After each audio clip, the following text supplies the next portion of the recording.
We've touched on the spiritual and magical in the past on this show, but casting spells and interacting with fairies is a whole different ballpark from anything we've touched on so far. Today, I got to talk to a witch. Their name is Zoe, and they specialize in interacting with the world of fairies. I had to learn so much about this world that we generally just think of as fantasy, but I also got to learn about Zoe herself. Speaking of which, we talk about a dark time in her life that does include some drug use. So if you don't want to hear about that, you may want to skip this one. So, with that out of the way, I'm Trevor, and this is Out of Somewhere. Okay, hi. My name is Zoe Soul, and I am a professional fairy witch. That is what I do for a living, and I'm also a singer and an intuitive, and I have a company called House of the Wildling where we sell witchy products. We also have courses online, and I am in a band called Sin and Seraphim, and I host a fairy ball, a fantasy ball here in Austin, Texas. And so I kind of got my hands in a lot of projects here. Yeah, super cool. The thing that that I latched onto whenever I looked into is the whole world of fairies. Because this is something that, like, to me, it was just super out there, and I really wanted to learn more. So you as resident expert, what is a fairy? Okay, well, oftentimes when people think about fairies is, the very first thing that comes to mind is like Tinkerbell, right? You think of like the cute little pixie with the wings that's flying around, and that is a type of fairy. So that's certainly, there are certainly fairies like that, but really, when you're talking about fairies or the fairy realm, you are talking about a whole realm of spiritual beings that are nature beings. They're nature-based. So fairies, as we know them, we think of fairies that are, more European-based. Think of like the Celtic tradition, right? You think of like leprechauns and elves and that type of thing. But the reality is that fairies are all over the planet. They're everywhere. There have been fairy spirits documented in native and indigenous cultures here in the Americas, as well as in parts of Asia. And so they are everywhere. And they might not call them fairies. They have different names for them, but these are any spirits and any entities or beings that they generally are nature-based. And they tread that line between the material physical form, which is, what humans are. We inhabit this physical plane, and the spiritual plane. And then that's, what you think of when you think of spirits or ghosts or anything that is non-physical. And some people don't believe in it. Like some people think it's just fantasy. But fairies, are very real, and they're able to they primarily reside in that spiritual plane, but they can manifest in physical form. So you yourself interact with fairies? Yes. Yes. Okay. Yes, I do. Yes. All right. Just need to lay that flat there. Second part, how? As someone who either isn't aware they're interacting with fairies or doesn't know what they're looking for, what do you do that you get to have this privilege of interacting with these beings? Okay, well, first off, everybody can, right? It's not something that like is special to me. I just want to put that out there. Mm-hmm. Fairies are, so it started off in childhood. As a kid, I grew up Catholic, and so for me, like fairies and this type of thing, that was not in my realm. However, as a little girl, I somehow, and I don't really know how exactly, but somehow I just intuitively could feel that, there were these energies in the earth, and that I could connect with them. And I would do these funny little rituals, right? Which now, having studied it and having a better understanding of it, I can look back and go, oh, I was actually doing rituals. But I would do things like ring bells and bring little food offerings from the dinner the night before, little sweets and treats. And I would take them outside to an outdoor location and set them down. And I would call them. Okay. Yeah. Call them how? I was literally like, I would ring the bell and be like, fairies, come and talk to me. Come and like, I had, I was a child. So there was no there was no limitation put on what was real and what wasn't for me. For me, they were just real. They were just a part of my reality. And it also helped that my best friend at the time was also just very much as obsessed as I was. And in fact, we had an elf that lived on the hill, and we would go and leave him offerings. And my brother got involved at one point, and he would leave him little Matchbox cars. I don't know if you guys remember the little toy cars. Yeah. Yeah. So we would just, we just interacted and acted as if it was real, and there was no question in our mind that it wasn't. It just was. And thinking back to this, you firmly believe it now, being like, yeah, you're interacting with a little elf on the hill. Yes. And I'm Do you have a name for him? Clarify that a little bit for you, because I know that it could be easy for people to go, well, you're just crazy, or maybe you're schizophrenic, or like, and so I do want to I want to touch on that, because that's an important thing to address. But what would happen then is that I would have these dreams, and they were just these incredibly vivid dreams of, being in my backyard, and then the fairies being there and having conversations with me and talking with me. And I would have these, the dreams is where I really connected and where I really had the communication. When it came to like my physical reality, it was more a feeling that I was feeling, like an energy that I was sensing. But I didn't, I did have a few interesting encounters, but I didn't have anything where it was like a winged fairy came down and was talking to me. That happened in my dream state, though. And so, as I grew older, I learned that was, it wasn't cool to say that you believed in fairies. So I pretty quickly learned that that wasn't like a thing to talk about or to take seriously. It's a pretty quick way for someone to just kind of dismiss you pretty easily, I'm sure. Oh yeah, 100%. And so I really just kind of tucked that away. But I had, as I was growing up, that tucking of that away had some very physical manifestations and repercussions for me. I had, I think that the show that you watched, because you watched the Otherkins episode, right? Where we had the panel. Yeah. Okay. Well, in there, I did talk about the feeling, the sensation of feeling like the insides of my skin were burning, and it felt like a physical, almost like electricity, like under my skin. Mm-hmm. And I didn't like a discomfort. Oh yeah. Yeah, not like a positive buzzing, like energizing, but like a very negative. Like it did not feel good. And I actually was really scared that I was going to spontaneously combust. As a kid, I had this fear that I was going to spontaneously combust. As a kid, like how old is this for you right now? Because this is like beyond recognition. 9? Yeah, probably around 9 years old is like when I was having those feelings. And simultaneously, it was right around that time that I started to, realize that like, oh, fairies aren't real. Magic's not real. That's all like, so it's. That's all Disney and TV pushing, like, yeah. Yeah, that's fantasy. Like, and that's little kid stuff, right? Like, we don't, we're like, we're 9 years old. Yeah, we're adults. We're supposed to take on the world here. Like, I'm practically an adult. Exactly.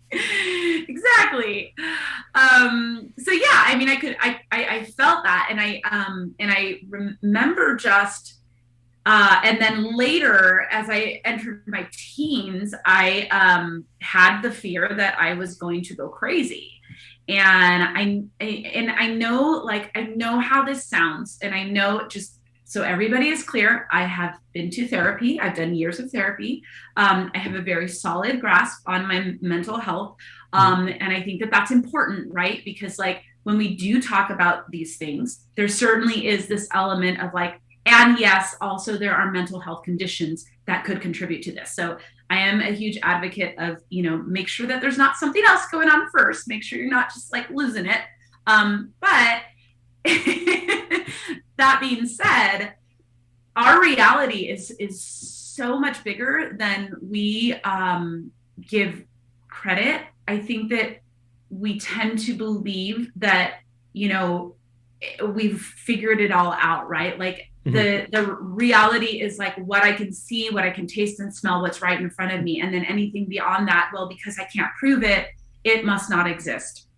And I think that is really a detriment, because there really was a point in time in our culture and in our societies where humans believed in magic. They believed in fairies. It was very much just a part of folk tradition that, yeah, of course you would leave an offering out for like the house elf. Of course you were interacting with these beings of nature and of land. And of course they're out there. And, you don't interact with them, because you were asking how I interacted with them. You don't interact with them like the way that you and I are interacting now, right? It's not like person to person. That doesn't work.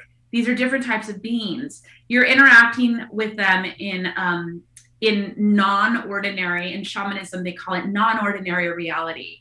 Non-ordinary reality is that place where it's really where that dream state lies.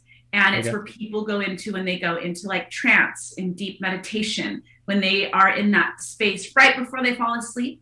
And that kind of in between liminal space. And in that space, that's where you can begin to like tune in and connect with these energies. So that's really where you can start to connect with fairy energy, if that's of interest to you. And that's where I connect with them.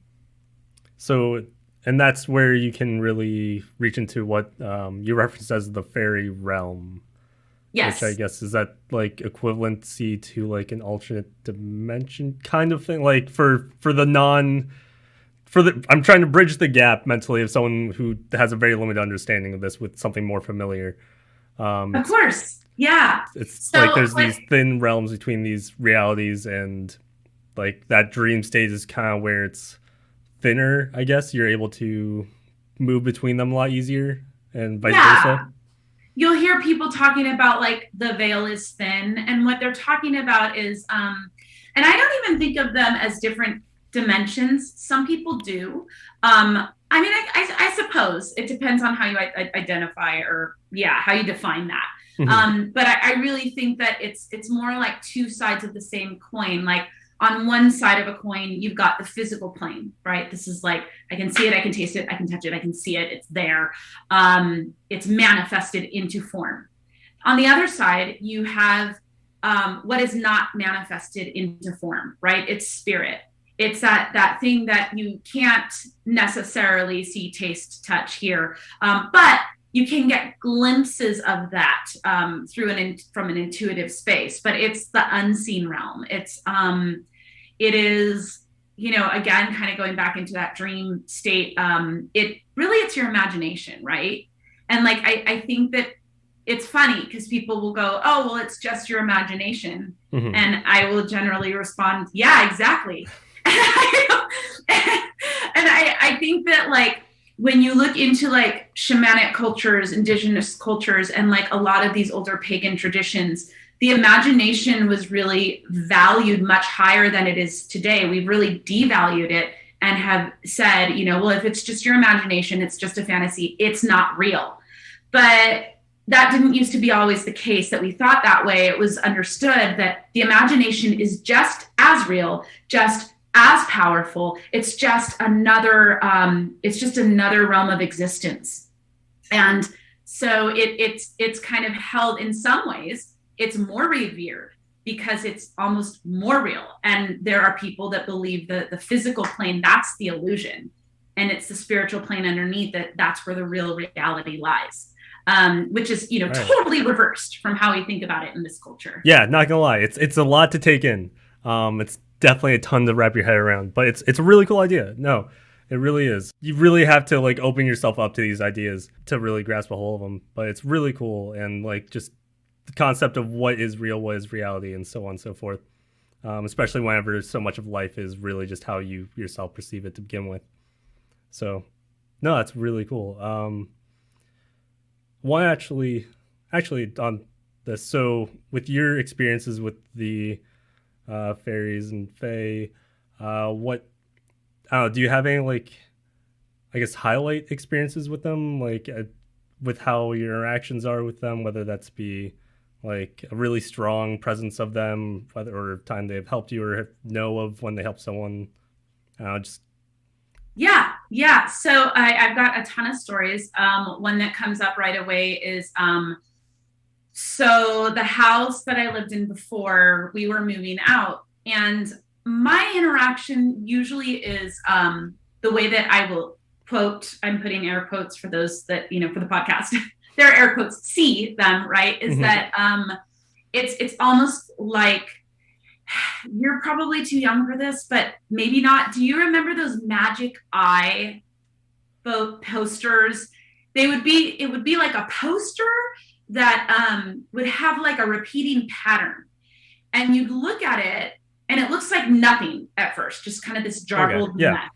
Yeah. And then your eyes like dilate in a specific way, and they almost get kind of like soft and unfocused. And when you can look at it from that perspective, then all of a sudden these three-dimensional figures start to pop out of the picture. They're really cool.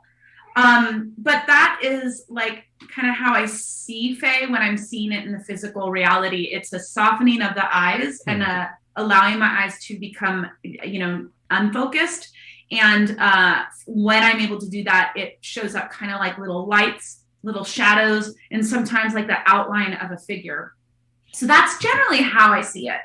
But I did have an experience about a year ago, actually, when I moved into this current place where I was packing up, and I'm packing up in my old house, got boxes of stuff.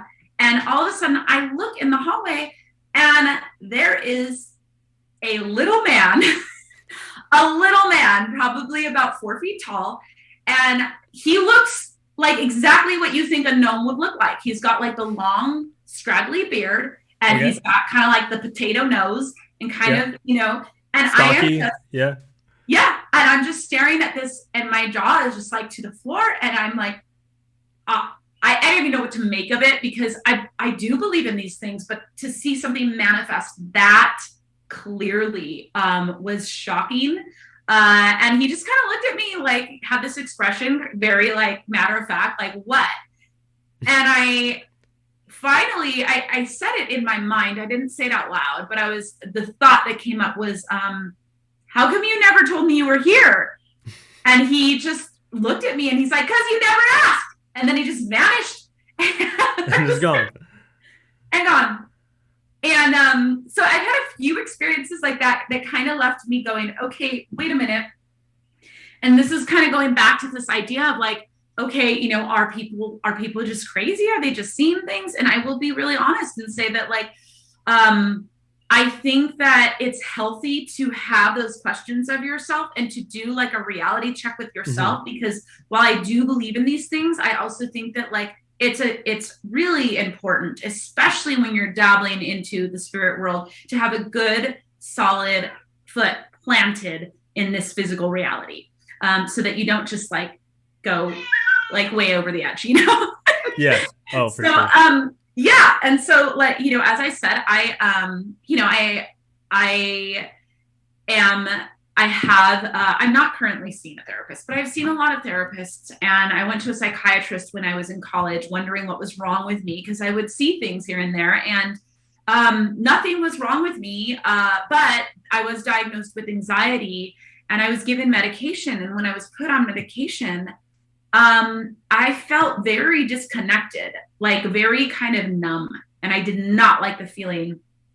And I came off of the medication, but it wasn't until later in life that I started diving into my spirituality, and then working with some shamanic practitioners and witches and people that had an understanding of the spiritual side, that I was able then to like open up those doors and understand that what I was experiencing was spirit, and my very Western logical brain was trying to make sense of it. And I was freaking myself out. So like with the energy thing, learning how to do something as simple as grounding that energy and using the energy was really important, but I had to be taught that. And then, you know, in terms of like seeing things, having an understanding of like, you know, what spirit looks like, how it manifests, and also knowing that I can set boundaries, because that's another thing for people. There's my kitty. But for people that are, you know, people that are intuitive or psychic, you don't just have to like take on the spirit world and see stuff all the time. If you don't want to, you can actually set boundaries and say, you know, okay, you're in this space. I don't want ghosts. I don't want spirits. I don't want fairies in this room. Like, that's okay. You're allowed to do that. Do you think that's a big reason why so few people really interact with this whole other realm of like this whole other world, like that most people just choose to not acknowledge it, and so therefore they don't get to experience a lot of these things? 100%. Yeah, because again, kind of going back into some of the older traditions where it was acknowledged, it was just a regular part of life. And there are places in the world where it continues to be a part of everyday life for just the common person.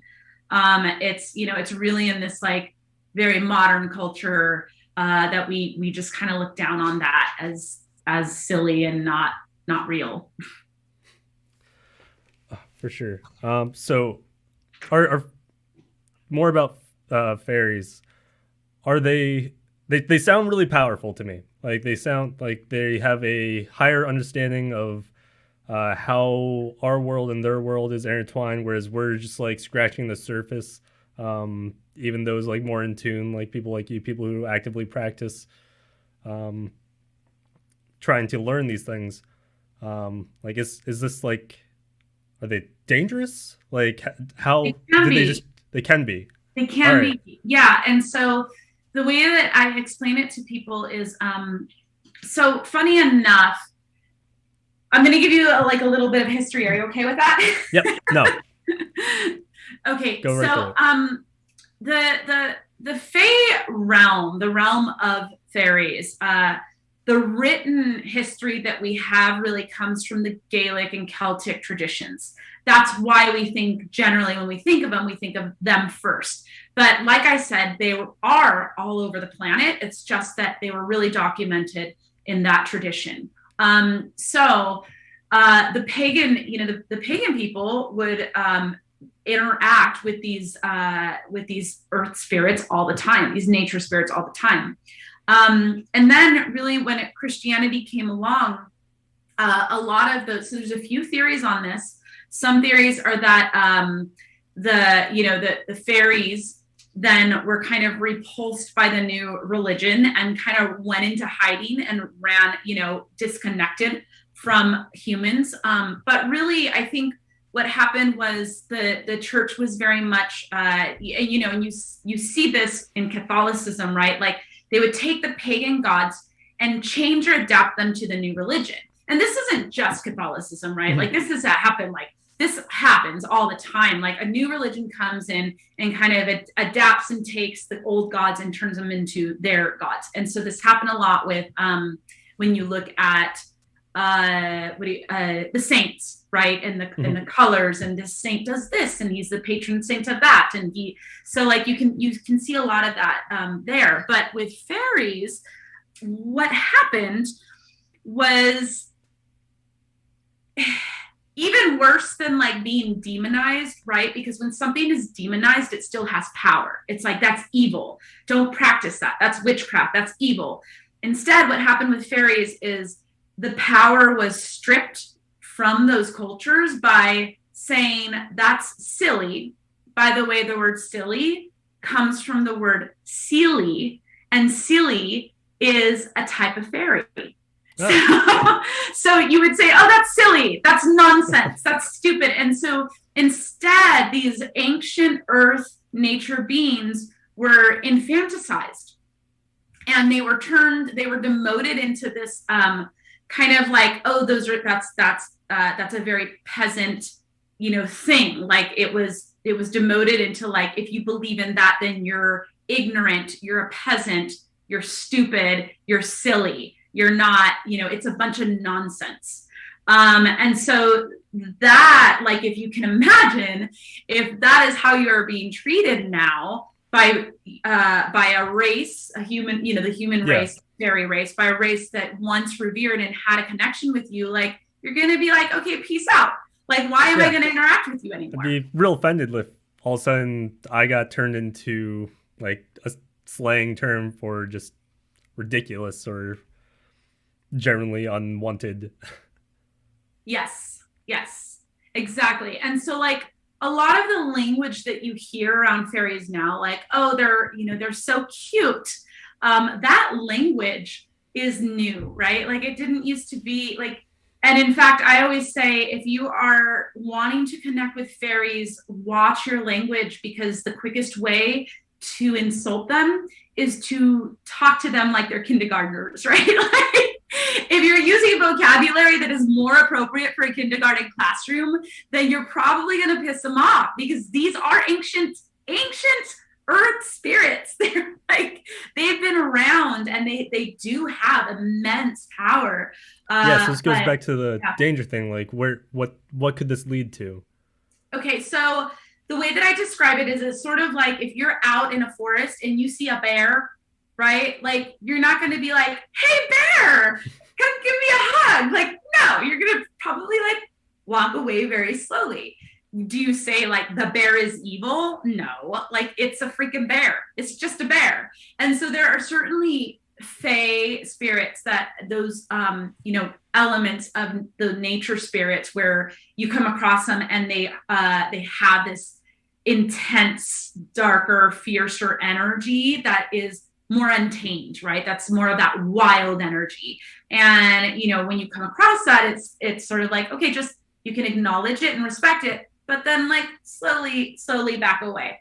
So when you think of spirits like that, right, you're looking at things like banshees, or the Wendigo here in the northern United States. It's a Wendigo has been, it's basically a being that has really long, lanky arms, and it looks very beastly, and it's cannibalistic. Like, it likes to like feed on human flesh, right? Like, it looks ferocious, right? When you see a Wendigo, you're like, I don't want to mess with that.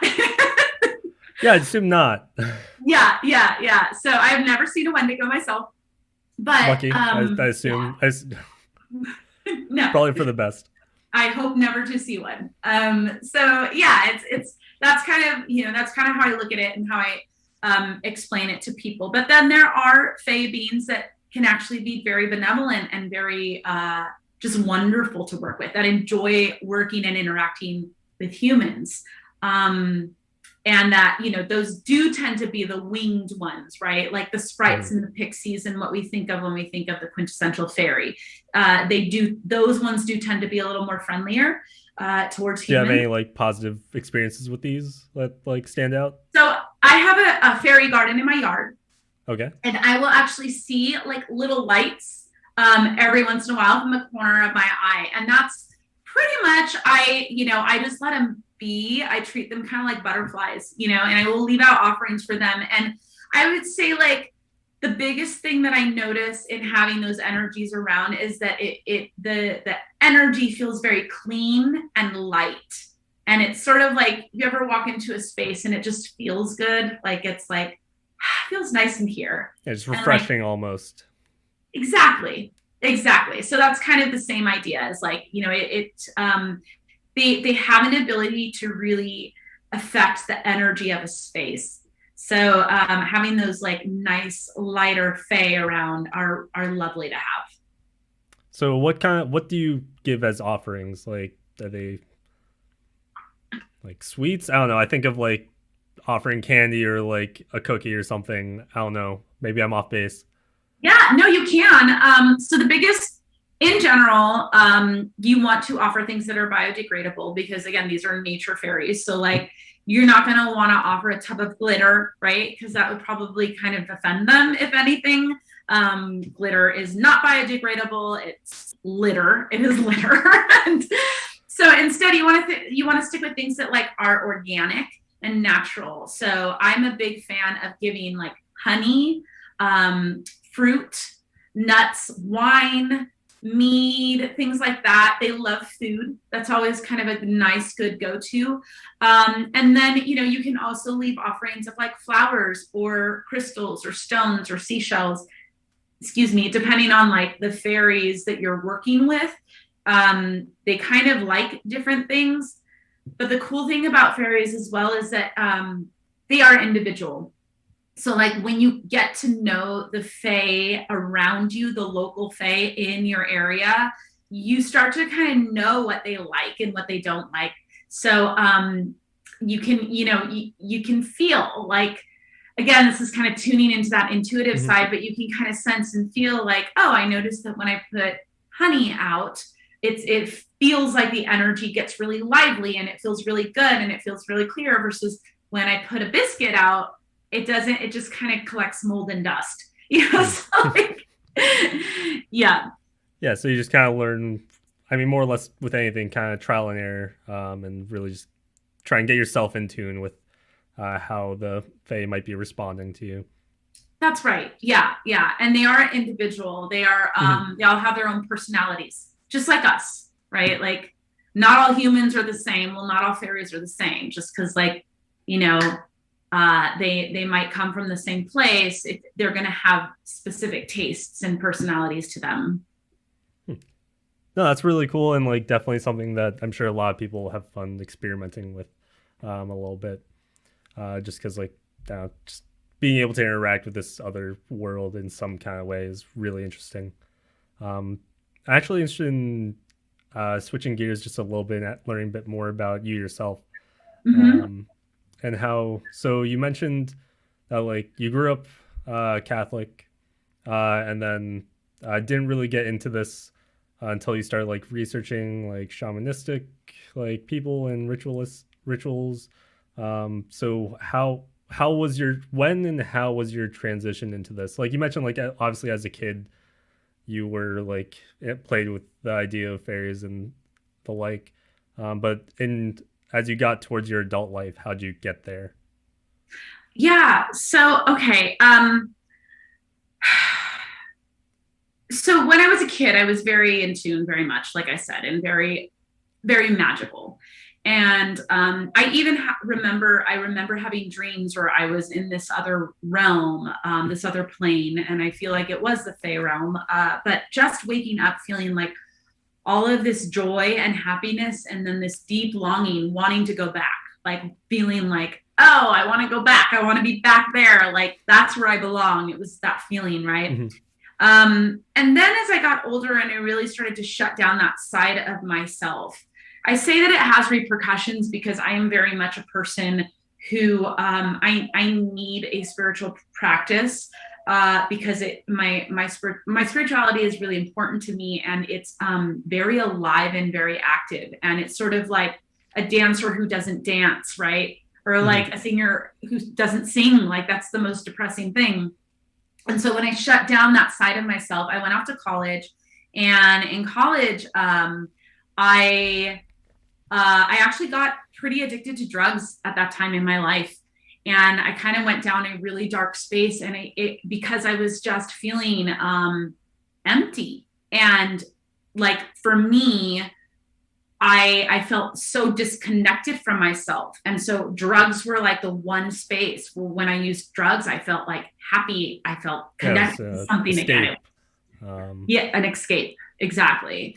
Did this make you ever like feel closer to like the spiritual side? Like was it a release like that, or at the time it was just, again, purely just to escape from the normal? No, you know what? It did actually. And I don't like condone this, but it did. I mean, I do remember one time taking, I don't know if I can say this on the show. I don't know. No, okay. This is fully fully explicit. Go for it. Yeah.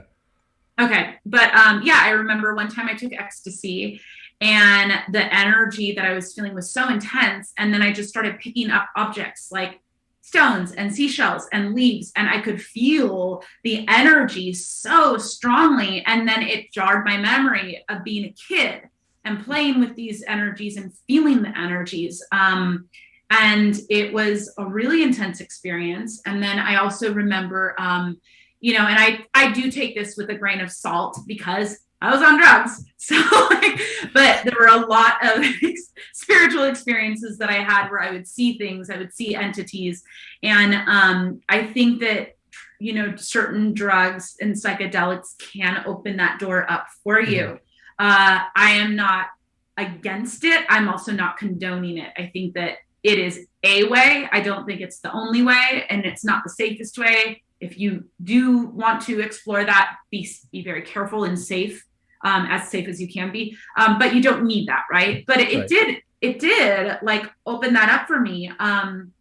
Unfortunately, I also got involved in, you know, other drugs that were not so great, and so it just spiraled me down this place. And I mean, I hit a point where I had dropped out of college and I actually ended up homeless. And I hitchhiked up to Portland, Oregon, and I found myself living in this, like, basically like a drug house. I was living with a drug dealer. And my life had just gone from, I mean, I went from like a straight A student, all honors, like, and just really fast. And you really tie this, I mean, obviously the drugs were a part of it, but like, what led to that was really the shutting down of the spiritual side of you because the outside pressures felt like it was wrong. Right? 100%. Yep. 100%. I know that that's what it was. So, excuse me if this is getting too personal, but like, is the, like, becoming homeless, like, is, mentioned grew up Catholic, Catholicism, like, very against, it's a stereotypically very strict religion. Is that kind of what led to, like, once your family found out about your habits, they just kind of shut you out? Yeah, so I'm glad that you brought that up. So I identify as pansexual. So and I didn't really know what my sexuality was when I was younger, because like a lot of us, I was figuring it out. Especially younger, like even 10 years ago, the diversity within sexuality was super hidden from most of the world. So I'm sure it's difficult. And then, like, you know, there were gay people, but it was like my choices were I had to be gay or straight. That was like where my mind was. And I had thought that I was straight, but then in college, my first year of college, I actually met a girl that I fell head over heels in love with. And I was like, oh, I guess I'm gay. And that was where my mind went. Like, I didn't know that there was such a thing as, like, I didn't know that you could. There's it's not just one or the other, really. Like, there's a whole spectrum. Yeah. Whoa. But yeah, I mean, so then I was like, okay, I guess I'm gay now. And I came out to my family and they just shut that down. I mean, totally rejected me. That was not a thing. And even to this day, it's not a thing that my family's okay with. They're very religious. And so, yeah, that combination of like having that rejection you know, not even like my spirituality, didn't even talk, I wasn't even there yet, but just like the rejection of my sexuality and who I was. And then, you know, feeling very disconnected from myself and not knowing, just this big, like, I don't know who the fuck I am. Excuse me for cursing, but that's what it felt like. Yeah. And I knew I wasn't Catholic, and I just, I could feel that there was something spiritual, but I didn't know what that was. I didn't have a frame of reference for it. I felt, you know, I thought I was straight, but then I fell in love with this girl. And then it was like my whole reality, everything I had built my foundation on was turned on its head. And I was in this place of like, okay, I have to question everything now. And that's really scary when you're, you know, when you're 18, 19 years old. Having nothing solid in your life, like, that's really, really scary. Yep. Nothing's, and then, you know, the people that you're supposed to be able to depend on, right? Your family, and then they reject you. It's just like, it was like hit after hit after hit for me. So all of that led to that addiction and that spiral. But what changed it for me, and then what ultimately led to my my path was I I was having a really bad experience I was hallucinating on drugs, and it was kind of a combination of like mushrooms and coke and meth and just like a cocktail of crap I put in my body. And I was on the side of this house, but I thought that I was in a war zone because I could see like bombs landing and coming from the side, and I was just in the bushes like this, just crouched. And I had an out of body experience, and I was lifted out of my body, and I could see myself in the bushes, and I could see clearly what was happening. Like I knew I was hallucinating. I knew that I was an addict. I knew that all these things were happening. And then spirit was basically like, you have a choice. And I could see that like there were two paths, and one path was to keep going that way, which was ultimately just like oblivion and darkness. Mm-hmm. And then the other path was like a spiritual path, which was basically like, you have to heal. You have to connect with your spirituality again.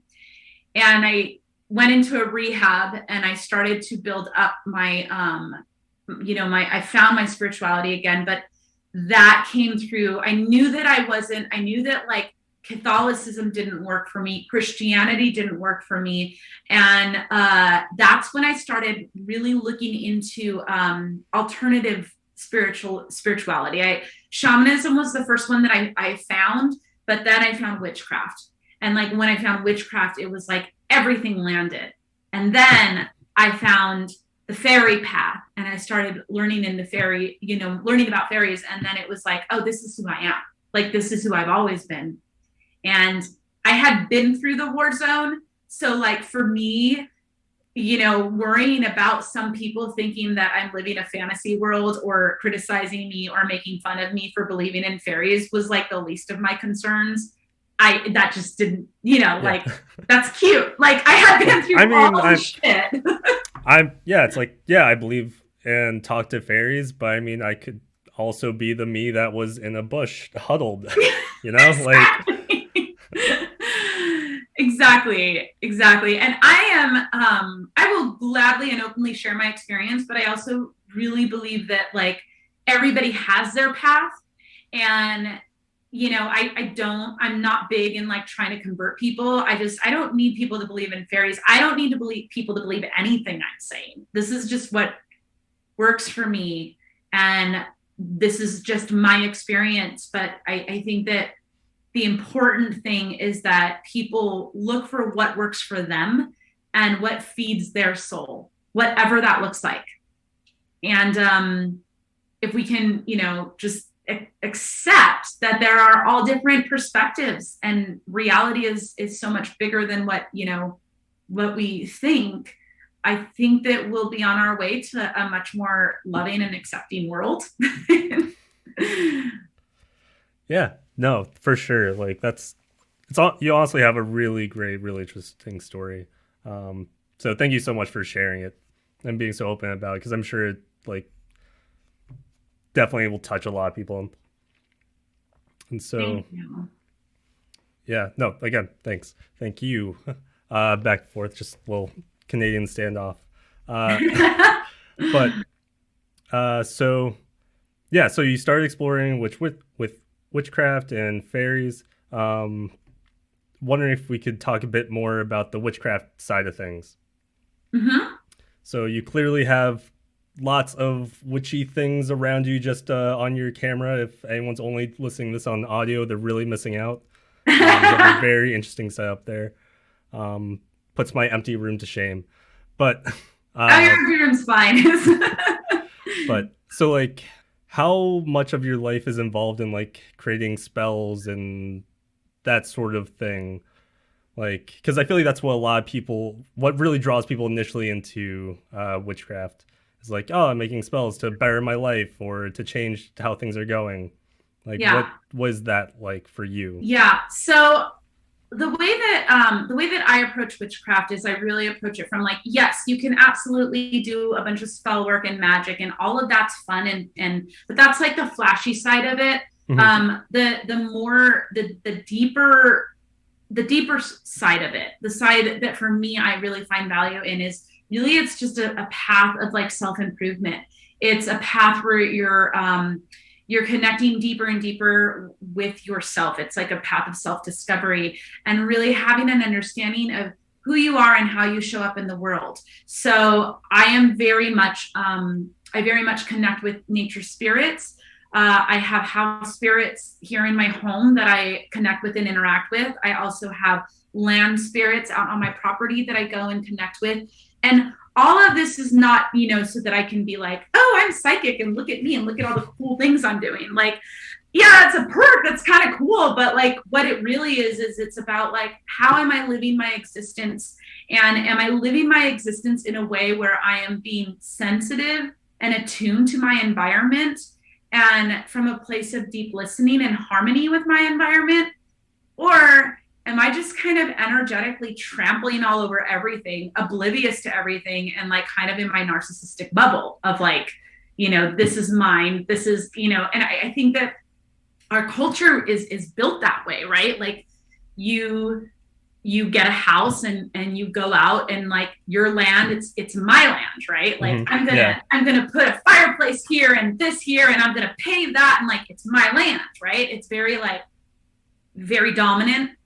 But with this path, it's understanding that there are energies and forces at play that were there before you.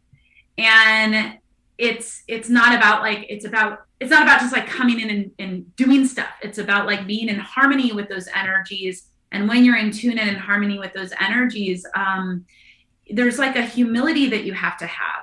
And then from that place, you actually have a lot more power because now you're connecting with forces beyond you to really like to navigate the world, but also to like create actual lasting change. I don't know if this is going like if this is making sense. I know I'm kind of getting really esoteric. No, it's the broad messages are definitely landing, just like being in tune with the things around you and being aware, and again just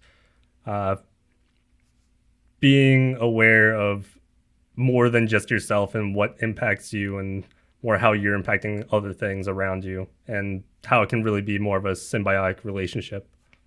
Right. That's right. And the other thing that I was really drawn to with witchcraft, and fairies in particular, is that like when you work with nature spirits, when you're working with the fae, you are not working with, they're not above you, right? It's not a hierarchy where like there's this thing above you and they have the power and you have to go to them for the power and, humbly bow and pray and all of that. And then you might get some power. Like, it's not like that. Mm-hmm. In fact, it's really about self-empowerment and taking ownership of, your own responsibility that everything you do affects things.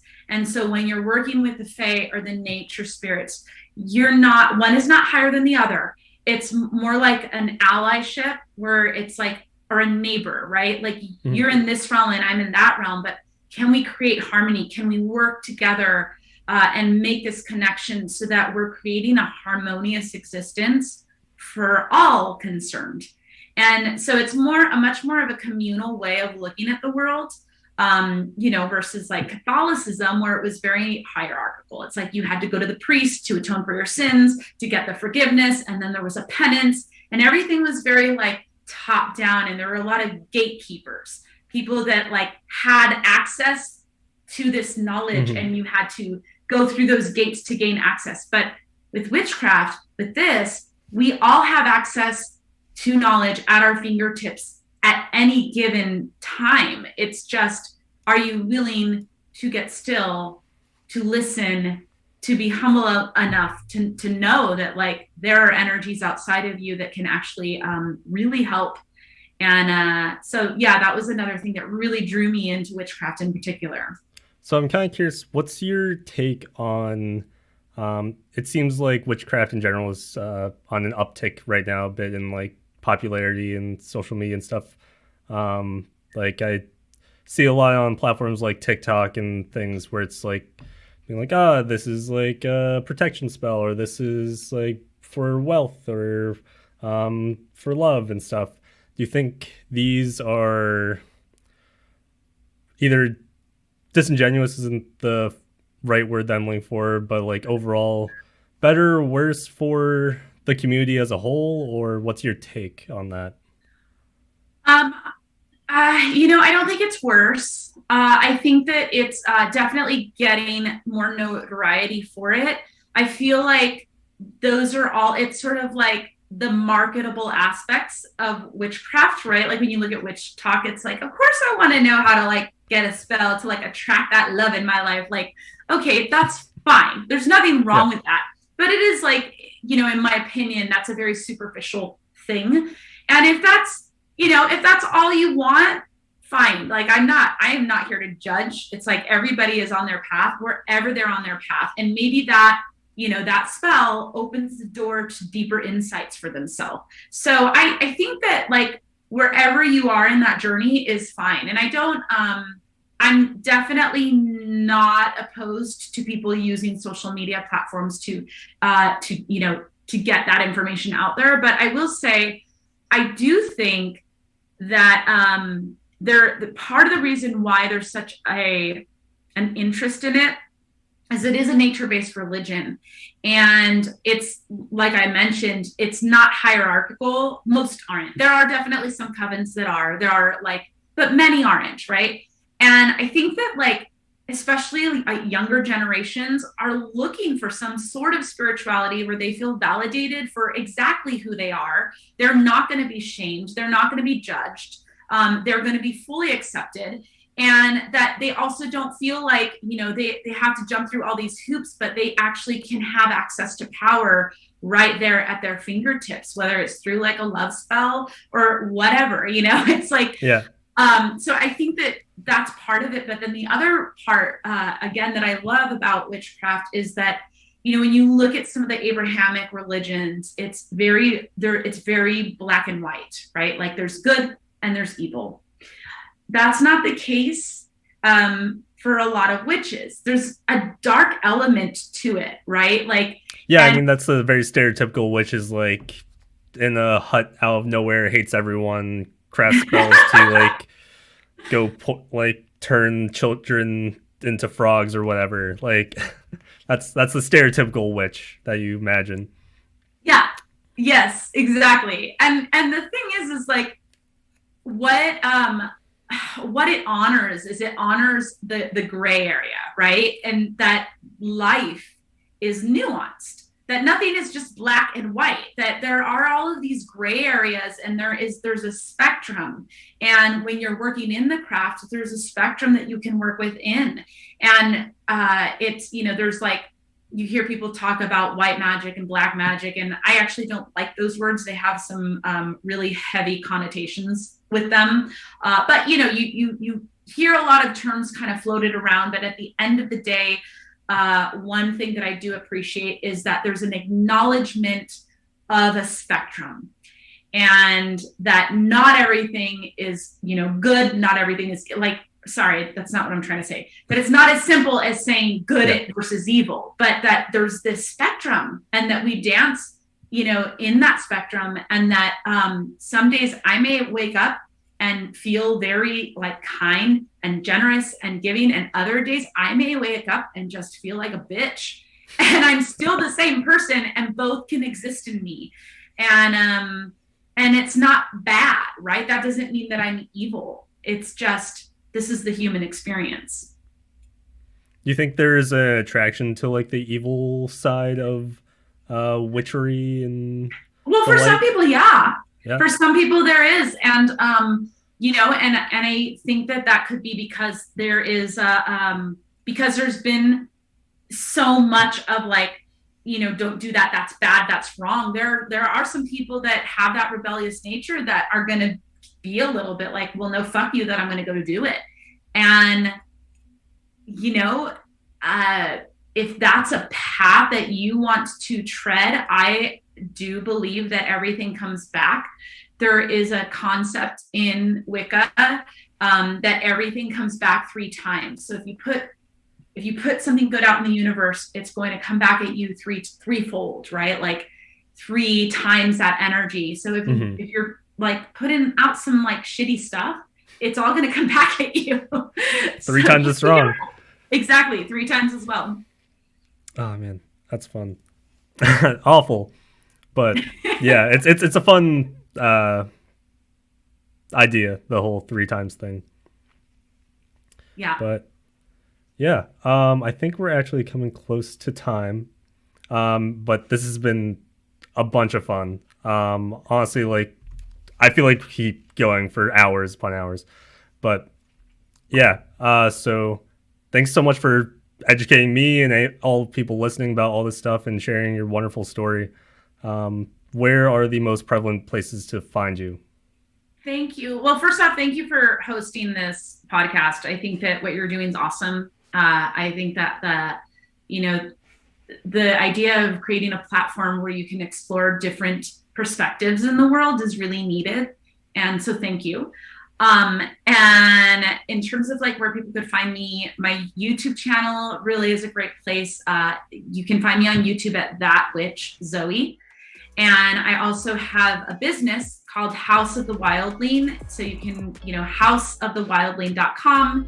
And my band is called Sin and Seraphim. So those are all 3 great ways that you can look me up and see what I'm up to. If you made it this far, please do leave a rating so I can tell how I'm doing. And if you want to catch any other episodes I come out with, be sure to subscribe. I'm Trevor, and this was Out of Somewhere.